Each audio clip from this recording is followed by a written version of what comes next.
Capcom developed 6 arcade games with titles derived from years of World War II.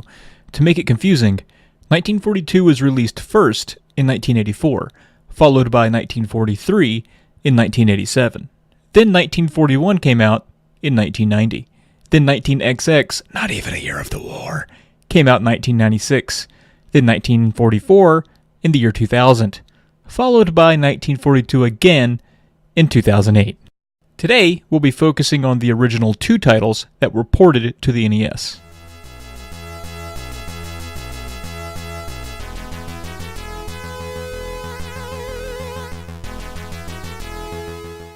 The NES's 1942 is a port of Capcom's highly popular World War II arcade shooter. Here's a comparison of the 2 games in action, and while you might have noticed the NES version appears lackluster, it's fair to say the original arcade version of 1942 is also visually plain. In total, the NES version is not too far removed from the original arcade version. Enemies and level types repeat over and over again, as by the 5th stage of the game you've pretty much experienced most of what the game has to offer. The key to beating the game is simply to endure the marathon of repetition over the course of 32 levels. The levels vary slightly, as in some levels the enemy planes primarily shoot at you, sometimes they kamikaze at you, and other stages have boss planes that require more patience to down. The game really only presents a challenge when flying over ground, as at that point certain enemies and their projectiles become more difficult to see. Shooting down certain aircraft will grant players the opportunity for a bonus in the form of a POW, which can come in handy in the form of points or extra firepower. The extra firepower is nice if you can hang on to it, with the trade-off being that your aircraft can become so large it becomes difficult to maneuver through all the bullets in some of the bullet hell stages. The sound design for the game is notably awful. Listen, what is this? Is this a forklift backing into a garage band practice of a bunch of teenagers? Ugh. Interestingly, though, the Commodore 64 port of the game actually does have music, and it's pretty good.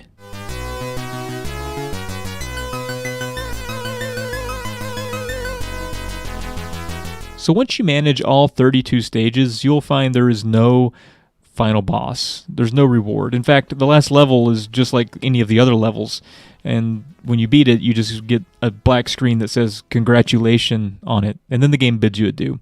It's pretty disappointing. It's a light and easy experience, though, with although few redeeming qualities. It might be a good starting point for those getting into shooters because it can be slow, repetitive, and forgiving.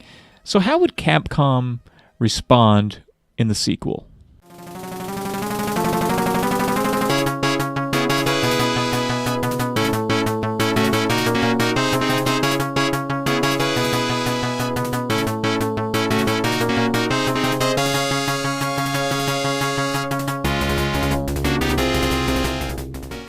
1943 is a significant improvement over 1942. What a difference a year makes, am I right? The most obvious improvement are the graphics, which are more detailed, and the sound design is obviously much better than the shorted-out heart monitor that graced 1942.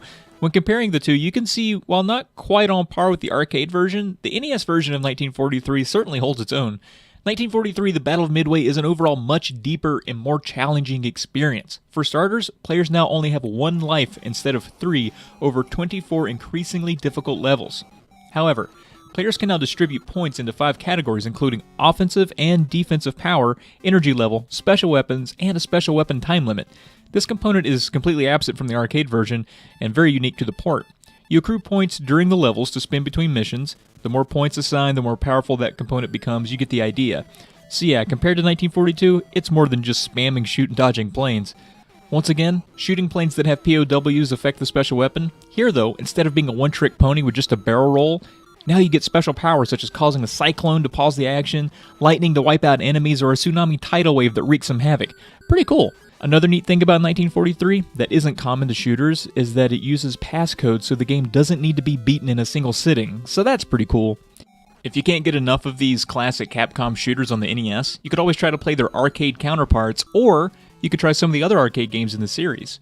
There's 1941 Counterattack, 19XX The War Against Destiny, 1944 The Loop Master, and 1942 Joint Strike, which was released only on Xbox Live Arcade and PS3 in 2008.